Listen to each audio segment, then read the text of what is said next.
How did people survive before modern factories, pharmacies, and grocery stores? We often ask how ancient civilizations built the pyramids or fought massive wars, but we rarely ask about the most basic, everyday realities of human biology. Specifically, how did ancient women handle their periods?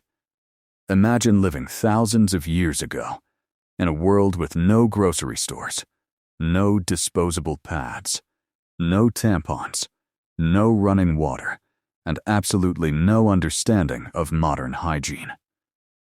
For half of the world's population, this was a monthly reality that had to be dealt with, whether they were working in the hot fields of ancient Egypt, living in the marble palaces of Rome, or surviving in primitive tribal villages. Welcome to a fascinating and deeply misunderstood chapter of human history. Today, we are unlocking the medical secrets, the surprising innovations, and the shocking cultural beliefs surrounding menstruation in the ancient world. To truly understand this journey, we have to clear away a huge misconception. Many people assume that ancient women just suffered through this time with zero assistance. But human beings have always been incredibly resourceful. Ancient women developed highly creative, completely natural methods to manage their monthly cycles, utilizing whatever materials their environment provided. Let us start our journey in ancient Egypt, around 4,000 years ago. The Egyptians were famous for their advanced medical knowledge, and their approach to feminine hygiene was surprisingly sophisticated.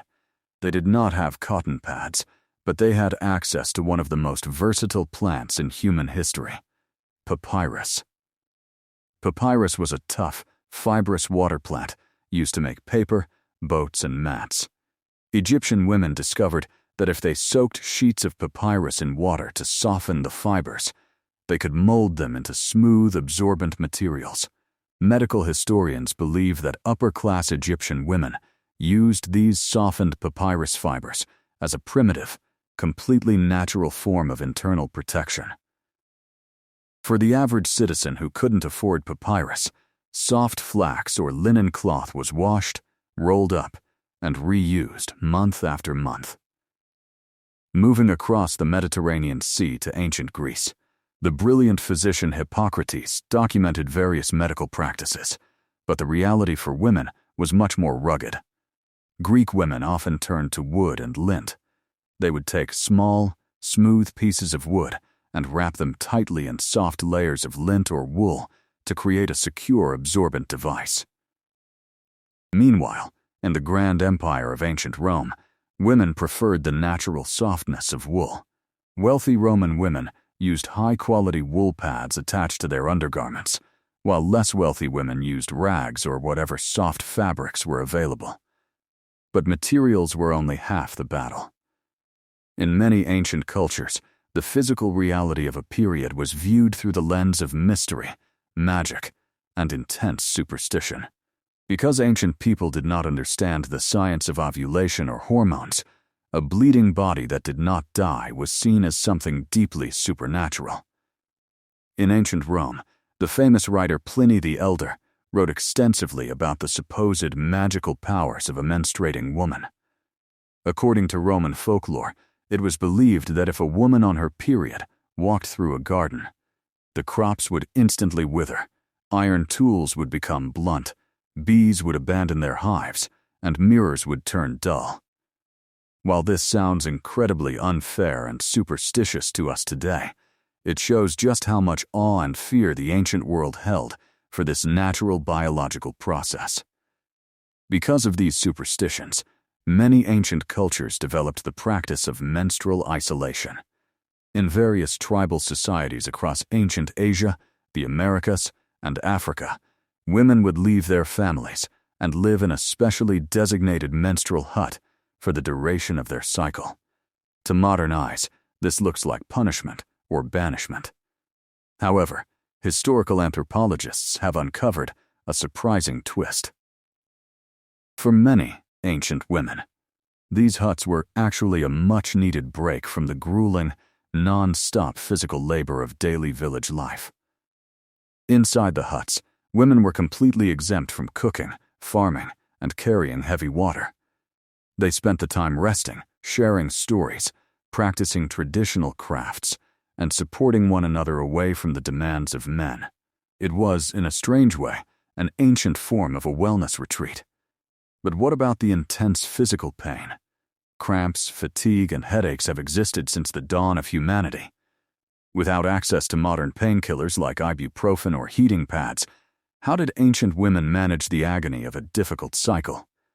Once again, the answer lay in the deep medical knowledge of nature. Ancient medics and herbalists were experts in the chemical properties of plants. To treat cramps and abdominal pain, Roman and Greek doctors prescribed strong teas made from wild chamomile and willow bark. Willow bark is particularly fascinating because it contains salicin, which is the exact chemical foundation used to create modern aspirin today. Ancient women were literally drinking a natural, liquid form of aspirin to dull their cramps. In ancient China, traditional medicine utilized a combination of acupuncture and specific warming herbs like ginger and mugwort to stimulate blood flow and ease muscle tension. They believed that menstrual pain was caused by a stagnation of energy, or qi, and by drinking hot herbal broths, they could restore balance to the body. As the centuries rolled on into the medieval period, many of the advanced hygienic practices of the Egyptians and Romans were forgotten due to shifting cultural beliefs. In medieval Europe, the subject became heavily stigmatized, and women were expected to be completely silent about it. They mostly relied on rags, which is where the Old English phrase "on the rag" originally comes from. These were simply scraps of old linen cloth that were pinned to their clothing. Because washing fabric was an exhausting multi-day chore involving boiling water and heavy ash soap, managing hygiene during the Dark Ages was an incredible test of human endurance. It wasn't until the late 19th and early 20th centuries, during times of war, that modern disposable hygiene was accidentally invented. French nurses working on the battlefields discovered that the highly absorbent cellulose bandages used to treat wounded soldiers worked exceptionally well for personal hygiene. When the war ended, companies realized the massive potential of this discovery, leading to the creation of the very first commercial pads we recognize today. Looking back at this incredible timeline, it becomes completely clear that ancient women were not helpless victims of their biology. They were survivors, innovators, and inventors, using nothing but the plants growing by the river, the wool from their sheep, and the powerful secrets of herbal medicine. They successfully navigated the complexities of human life for thousands of years. The next time you look at a grand ancient monument or read about a great historical empire, remember the invisible history, the daily, quiet resilience of the women who kept humanity moving forward against all odds. Was ancient herbal medicine far more advanced than we think, or did humanity simply find a way to survive through sheer creativity? Subscribe to Ancient Medics for more shocking history secrets.